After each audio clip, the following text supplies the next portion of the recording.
Alors premièrement, oui, donc je suis Mathieu Longlade, je suis étudiant en histoire et en sciences politiques à Paris 1, donc Panthéon-Sorbonne. Et oui, voilà, je suis quand même assez content d'être ici au Sénat, dans une instance parlementaire avec vous, avec des représentants associatifs pour pouvoir échanger notre avis, notre expérience sur la question des droits de l'homme et de la Déclaration universelle des droits de l'homme après 70 ans. Donc s'il y a bien un article qui m'interpelle le plus dans cette Déclaration universelle des droits de l'homme, c'est bien l'article 5. Nul ne sera soumis à la torture, ni à des peines cruelles, ni à des peines ou traitements cruels, inhumains ou dégradants. Donc voilà, c'est l'article qui anime mon combat au sein de l'ACAT France, qui est Action des chrétiens pour l'abolition de la torture. Nous luttons contre la peine de mort, les victimes soumises à des traitements cruels, inhumains et dégradants. Donc c'est un combat quotidien à l'ACAT, à travers nos programmes. Nous envoyons des lettres en soutien aux victimes, nous faisons du plaidoyer auprès des instances publiques et agissons dans la société par la sensibilisation et à l'éducation aux droits de l'homme. Nous nous saisissons aussi en France de la question du droit d'asile, des prisons et des violences policières. Nos récentes campagnes ayant porté sur les ventes d'armes à l'Arabie Saoudite dans le conflit au Yémen, le Sahara occidental, notre opposition à la loi Asile et Immigration. Donc pour promouvoir ces combats, je participe à l'élaboration de conférences auprès d'un public étudiant, des ateliers débats autour de cette question. Récemment, avec mon autre association ESMA, étudiants de Panthéon-Sorbonne pour les mondes africains, nous avons organisé une conférence sur les droits de l'homme et les missions humanitaires en Afrique afin de soulever les enjeux propres que soulèvent ces thématiques. Mais j'aimerais aussi vous parler de l'article 13, alinéa 2. Toute personne a le droit de quitter tout pays, y compris le sien, et de revenir dans son pays. À titre personnel, je suis vraiment attaché à la liberté de circulation des êtres humains. Le droit à l'immigration, l'installation et l'intégration. Pour vous parler d'une expérience que j'ai effectuée dernièrement, qui était une formation de journaliste sur la question migratoire à la fois en Europe mais aussi au Moyen-Orient. J'ai été frappé par le fait qu'en fonction de la nationalité que vous avez, vous devez emprunter des canaux administratifs différents. Vous êtes français, vous êtes allemand, vous voulez vous rendre au Liban, réservez votre avion, vous arrivez au Liban, vous avez votre visa. En revanche, si vous êtes libanais et que vous désirez vous rendre en France, bonjour les longues procédures administratives. Et si vous êtes palestinien ou palestinienne, mais que vous vivez au Liban, ce qui fait que vous n'avez pas de passeport, mais un wasika, bonjour à nouveau les longues procédures administratives. Donc, par rapport au message que je pourrais porter à ma génération, premièrement, je ne crois pas pouvoir parler au nom de tous ceux qui sont de ma génération, puisque nos points de vue sont tellement multiples, parfois ils convergent, mais parfois ils divergent. Mais je pense qu'il est important de s'interroger sur l'état de nos droits aujourd'hui, 70 ans après la DUDH. On sait que le droit avance plus vite que les mœurs. La question essentielle que nous devrions nous poser est quelle est la société que l'on veut? Une fois que la question a été posée et que on connaît notre route, et il ne reste plus qu'à discuter des différents moyens à emprunter pour y arriver. Ainsi, depuis 1948, des choses ont été entreprises et réalisées. Mais il y a encore de nombreux défis à relever, comme maintenir ce qui a été acquis et réalisé, ce qui doit être défendu. Regardons l'actualité. Et nous voyons des femmes se mobiliser pour leurs droits, des personnes revendiquant leur liberté sexuelle, ou encore pour la protection de leurs ressources naturelles. Donc le droit n'est pas qu'un morceau de papier. C'est ce que j'aimerais expliquer à ceux qui sont de ma génération. C'est une réelle protection. Enlevez les droits à un individu ou à une communauté et vous en faites des potentielles victimes à des traitements inhumains, cruels et dégradants. À l'ACAT, on en a conscience. Notre génération doit rester alerte sur les questions des droits humains partout dans le monde, y compris dans son propre pays où certains sujets sont difficiles à arracher du tabou. En effet, la France est le pays de la Déclaration des droits de l'homme, pour reprendre Badinter. Le sol français n'est pas immunisé contre les abus. Mais il ne serait pas faux de dire que ce pays est un des rares endroits où l'on peut voir des femmes, des homosexuels ou encore des sans-papiers revendiquer leurs droits. Puis nous avons aussi des représentants qui sont chargés de veiller au respect et à la promotion de ces droits, Je pense actuellement au député de la majorité, Sébastien Nadeau, qui a osé ouvrir une commission d'enquête parlementaire sur la question des ventes d'armes à l'Arabie Saoudite, point sur lequel, à la CAT, nous combattons. Ainsi, j'aimerais dire à ma génération, n'ayons pas peur des qualificatifs que l'on peut nous attribuer lorsqu'on se réclame d'être défenseur des droits de l'homme. Ils ne sont que des noms d'oiseaux et des termes galvaudés qui n'apportent aucune solution. Un résistant, Gabriel Guiche, m'a appris lorsque j'étais collégien qu'il ne fallait jamais accepter l'inacceptable. Voilà une phrase qui s'est animée mon engagement pour les droits humains. Enfin, puisque les droits humains sont toujours perfectibles, ayons le courage de ces personnes en France qui se sont mobilisées en dépit des intimidations des autorités et d'une partie de l'opinion publique, que ce soit à Calais, au collège Maurice Sèvres à Lyon, ou encore à la frontière italienne. Ou même, sans passer par l'action, passons par le dialogue, tentons de soulever les tabous et de faire taire les idées reçues. Actuellement, au Panthéon, on célèbre Clémenceau, qui, dit-on, a eu le courage de la République dans les moments conflictuels. Alors peut-être que nous devrions avoir le courage des droits humains 70 ans après la DUDH. Je vous remercie.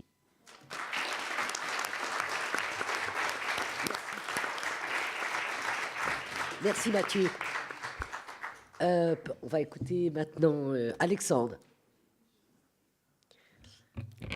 Bien, bonjour à tous. Alors, je tiens tout d'abord à remercier l'organisation de ce colloque, Madame Lamperti, Monsieur le sénateur André Catholin. Merci infiniment à tous ceux qui nous ont permis à tous de témoigner aujourd'hui, de pouvoir exprimer nos opinions et bien sûr nos sujets de prédilection. Je vous remercie pour tous vos témoignages poignants, profonds, qui nous obligent vraiment à réfléchir sur tous ces thèmes et sur cette déclaration qui fête son anniversaire cette année. Moi, je vais vous parler du sujet de l'éducation qui me tient particulièrement à cœur et d'un sujet qui est aujourd'hui au cœur de débat dans certains pays et qui, au fur et à mesure, devient une question et une problématique à travers l'éducation nationale, c'est la précocité intellectuelle et les enfants surdoués, dont je fais partie. Et je vais me référer d'abord notamment à l'article 2 de la Déclaration universelle des droits de l'homme, qui dit que toute personne a le droit à l'éducation. Cette éducation doit être gratuite, au moins en ce qui concerne l'enseignement élémentaire et fondamental. Et également le second alinéa qui dit que l'éducation doit viser au plein épanouissement de la personnalité humaine et au renforcement du respect des droits de l'homme et des libertés fondamentales.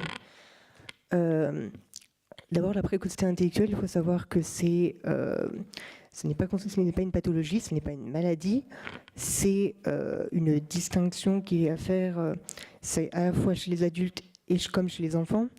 C'est-à-dire que le cerveau réagit différemment, le cerveau est parfois,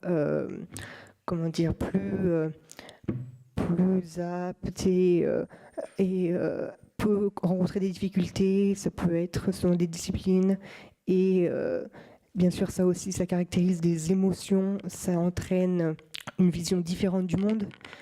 On entend actuellement de plus en plus de reportages, ce qui permet de comprendre ce sujet qui était plutôt tabou il y a encore quelques années et qui aujourd'hui commence à être un peu plus développé à travers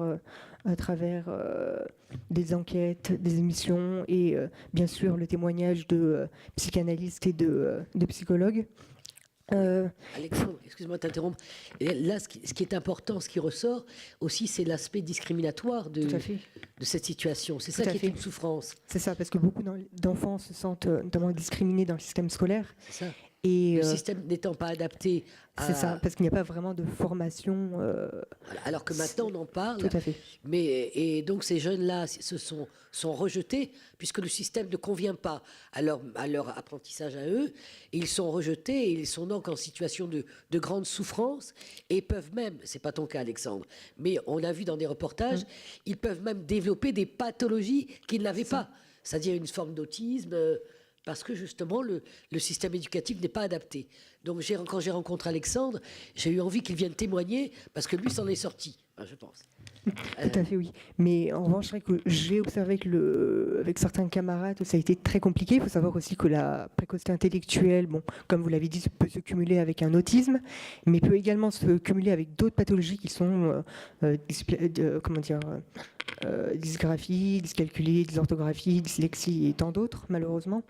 Et ça peut être vraiment très compliqué pour la scolarité et bien sûr pour la vie future, la vie adulte.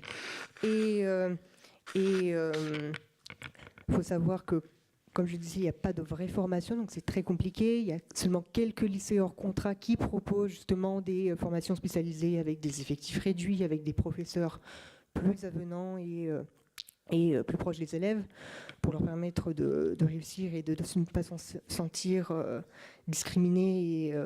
Et ça les aide également à avoir de vraies relations sociales avec leurs amis, à ne pas se sentir seul. Et puis, c'est un véritable enjeu. Moi, je vais citer notamment une très grande psychologue clinicienne que j'ai eu l'occasion de rencontrer il y a quelques années, donc Monique de Kermadec, et qui, dans un ouvrage que je vous conseille de lire, qui s'appelle L'adulte surdoué, dit « Réussite ou pas, le surdoué se sent souvent solitaire, non pas par goût personnel, mais par une discrimination dont il est victime. L'admiration n'a jamais fait la base de l'amitié. » Et tout ça, ça résume exactement le caractère de ces individus qui, très souvent, se sentent inutiles, se sentent désespérés, se sentent totalement parallèles au système et arrivent très difficilement à se fondre dans la masse, si je peux qualifier ces termes. Et parfois même dans les cas les plus graves, je ne veux pas être pessimiste, mais il faut quand même le souligner, certains en aboutissent parfois à la tentative de suicide. Je connais des personnes qui ont failli y passer. Et après, ce qui, bien sûr, oblige les individus à être internés en psychiatrie. Ça a donc des conséquences parfois qui sont irréversibles. Et le phénomène, bien sûr, n'est pas aléatoire. Il y a aussi une véritable diversité au sein des enfants précoces. Il y a eu parfois des véritables facultés, de véritables thématiques qui font que ces élèves sont vraiment considérés comme surdoués. On voit certains, c'est les matières scientifiques, d'autres c'est langue vivante, ce qui est mon cas, certains c'est tout ce qui est littéraire. Et en revanche, ça peut être aussi de très gros points de difficulté, au point parfois de créer une phobie scolaire, ce qui entraîne également la déscolarisation.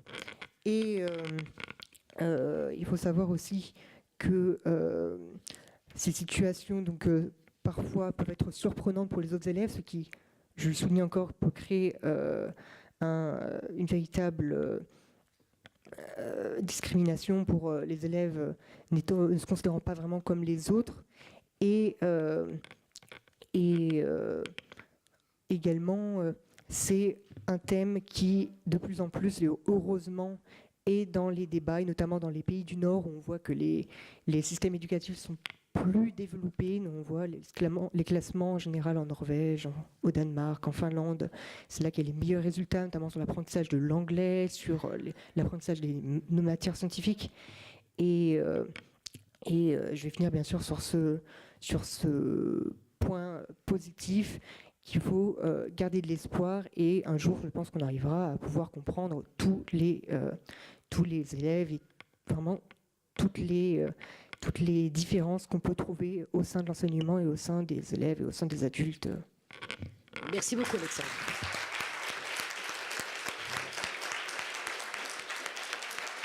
Bon, alors, avant de donner la parole à Laurenson, c'est bien dit, Laurenson, c'est bien. Est-ce que Alain veut dire un mot, Alain Tong? Bah oui, mais vite, parce que là... et puis on n'a pas beaucoup de temps, parce que c'est Laurent qui va faire la... Bon, Laurent, tu vas prendre la parole pour dire... voilà.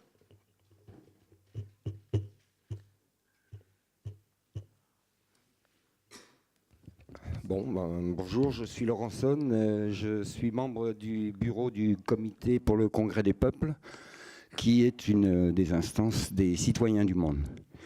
Et je voudrais mettre en parallèle l'ONU avec d'autres personnes, d'autres mouvements, mais qui sont dans la même lignée et surtout qui se sont réconciliés grâce à la Déclaration universelle des droits de l'homme.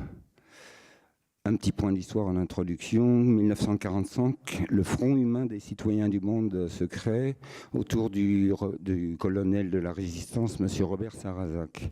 C'est un mouvement qui ne reconnaît pas que ce soit les États-nations qui peuvent faire la paix à cause des frontières, à cause des divergences commerciales, mais qu'il faut absolument un Parlement élu par tous les peuples. C'est l'idée fondamentale des citoyens du monde à cette époque-là.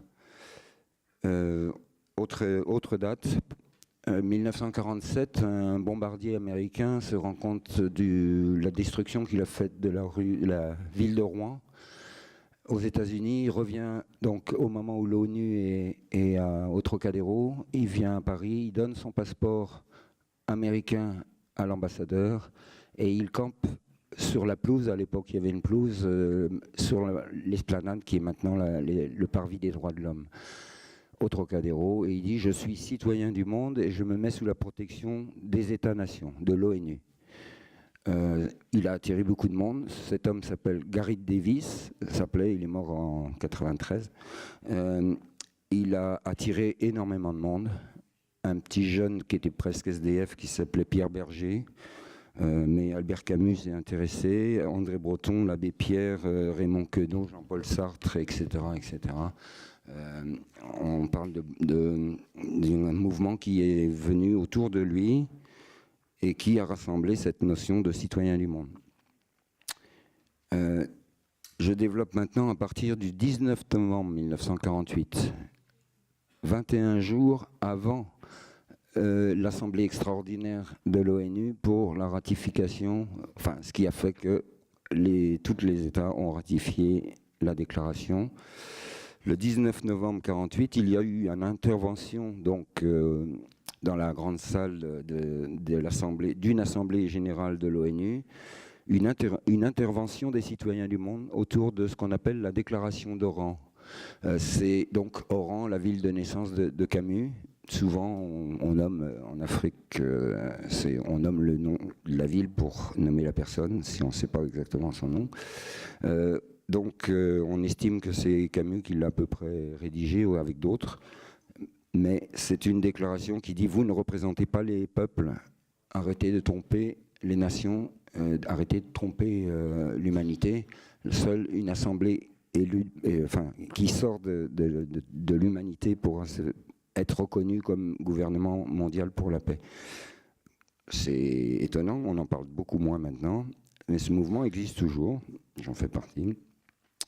Je vous conseille d'ailleurs dans 2 jours, dimanche, au Trocadéro, sur la place de l'esplanade, le parvis, d'assister à des gens qui vont présenter cette déclaration. Sinon, sur Internet, déclaration d'Oran, vous pouvez la trouver. Je ne la lis pas parce que ça va être trop long. Je continue donc cette action, et selon M. Robert Sarrazac, donc un des fondateurs de 1945, il y a eu d'autres mouvements précédents, mais on veut dire que vraiment c'est à ce moment-là que ça s'est fait. Il pose le problème à l'Assemblée générale des Nations Unies, devant l'opinion publique, le problème des élections à une Assemblée mondiale des peuples, directement élue, non seulement pour exprimer la volonté de paix des masses mondiales, mais pour donner corps et puissance à la souveraineté mondiale, dont elles sont faites seules détentrices. C'est les peuples qui ont normalement droit à gérer ça. Alors, est-ce que c'est sous la pression de l'intervention des citoyens du monde que la Déclaration universelle des droits de l'homme a été mise en place, présentée à l'Assemblée de l'ONU?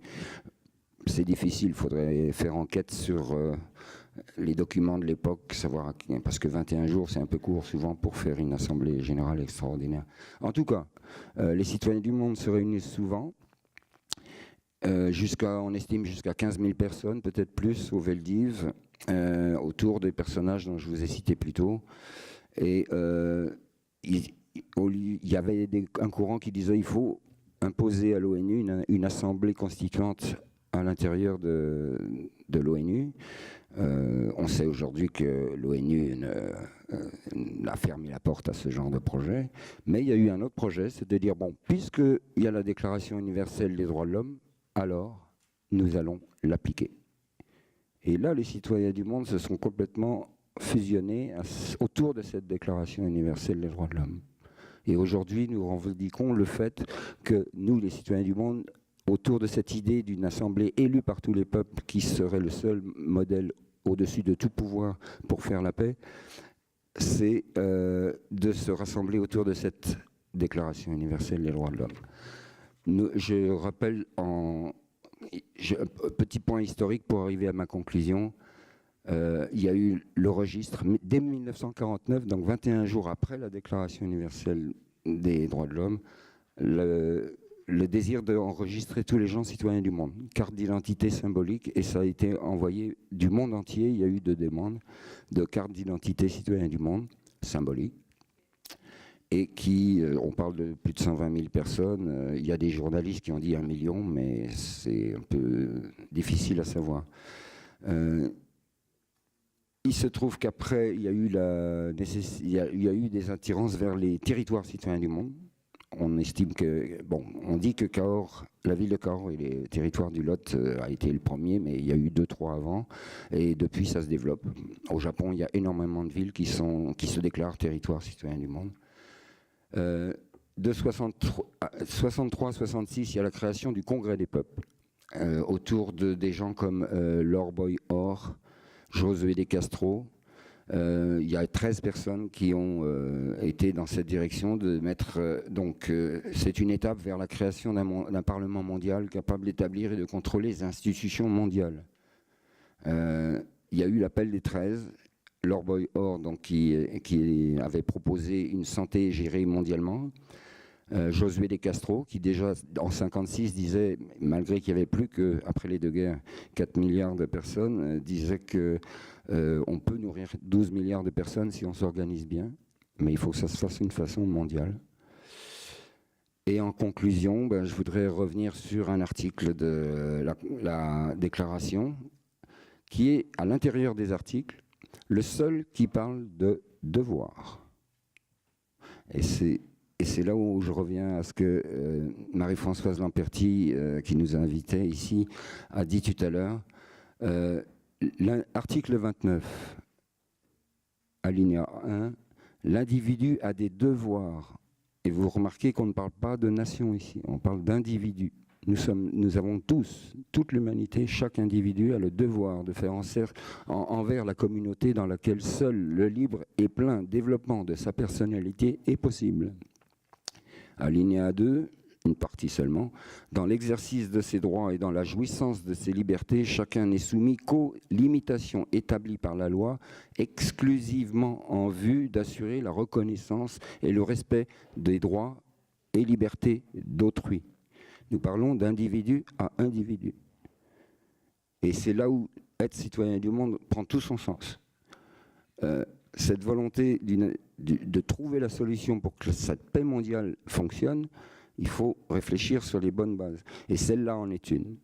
L'Assemblée générale, M. Cassin l'avait dit à la fin de la ratification de la déclaration, l'Assemblée générale proclame la présente Déclaration universelle des droits de l'homme comme l'idéal commun à atteindre par tous les peuples, toutes les nations, tous les individus, tous les organes de la société, etc. etc. Donc c'est bien ce que nous insistons, nous, citoyens du monde, pour nous dire, nous avons le devoir, en tant qu'individus, de faire en sorte que cette déclaration soit applicable et appliquée. Merci.